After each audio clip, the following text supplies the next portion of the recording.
Hi hello friends welcome to our channel friends ఈ రోజు వీడియోలో వచ్చేసి మన రైతులకైతే మంచి గుడ్ న్యూస్ అయితే చెప్పొచ్చు. గుడ్ న్యూస్ ఏంటంటే మనకి కేంద్రం నుంచి వచ్చే పిఎం కిసాన్ డబ్బులు అయితే వస్తుంది కదా.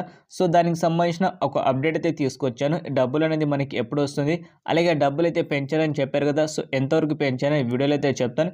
వీడియో స్టార్ట్ చేసే ముందు చిన్న రిక్వెస్ట్, అంటే మన ఛానల్ని మీరు ఫస్ట్ టైం కనుక చూస్తుంటే సబ్స్క్రైబ్ చేసుకోండి. ఎందుకంటే ఇలాంటి ఇన్ఫర్మేషన్ వీడియోస్ అనేది మీరు మిస్ కాకుండా ఉండాలనుకుంటే సబ్స్క్రైబ్ చేసి మన ఛానల్కి అయితే ఫాలో అవుతూ ఉండండి. ఇప్పుడు మనం లేట్ చేయకుండా మెయిన్ టాపిక్ వెళ్తే, మెయిన్ టాపిక్లో వచ్చేసి మనకి పిఎం కిసాన్కి సంబంధించిన డబ్బులు అనేది ఈ నెల జనవరిన 21వ తారీఖు అలాగే 23, 26 అయితే 3 డేట్లు అయితే చెప్పారు. ఈ 3 డేట్లో మనకి డబ్బులు వస్తుందని చెప్పారు, కానీ మనకైతే డబ్బులు అయితే రాలేదు. సో మనకి డబ్బులు ఎప్పుడు వస్తుందంటే మనకి ఫిబ్రవరి ఫస్ట్ వీక్లో అయితే డబ్బులు అయితే రావడం జరుగుతుంది.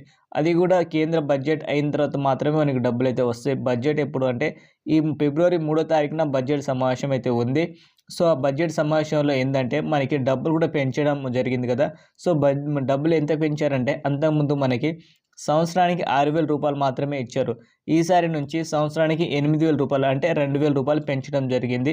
ఈ డబ్బులు ఎవరికి వస్తుందంటే ఎవరైతే రైతులైతే ఉంటారో వాళ్ళు బయోమెట్రిక్ చేసుకుని ఉంటారు కదా, పిఎం కిసాన్కి సంబంధించింది వాళ్ళకు మాత్రమే డబ్బులు అయితే వస్తుంది. బయోమెట్రిక్ లేకపోతే మాత్రం మీకు ఎలాంటి డబ్బులు అయితే రాదు. సో మ్యాండేటరీగా మీరైతే కంపల్సరీ బయోమెట్రిక్ అయితే చేసుకోండి. ఒకవేళ మీకు ఎలా చేయడం తెలియకపోతే మాత్రం ఫోన్ నుంచి కూడా చేసుకోవచ్చు. ఆ వీడియో అయితే చేసిన ఆ వీడియో లింక్ అయితే ఈ వీడియో కింద డిస్క్రిప్షన్లో ఇచ్చాను. అక్కడ నుంచి మీరు ఒక్కసారి చెక్ చేసుకోండి. సింపుల్గా అయితే మీరైతే మీ మొబైల్ నుంచి బయోమెట్రిక్ చేసుకోవచ్చు. మనకి డబ్బులు వచ్చిన తర్వాత మాత్రం మీకు మంచి గుడ్ న్యూస్ అయితే చెప్తాను. సో వీడియో నచ్చితే మాత్రం ఒక లైక్ చేయండి. Thank you for watching friends. జై హింద్.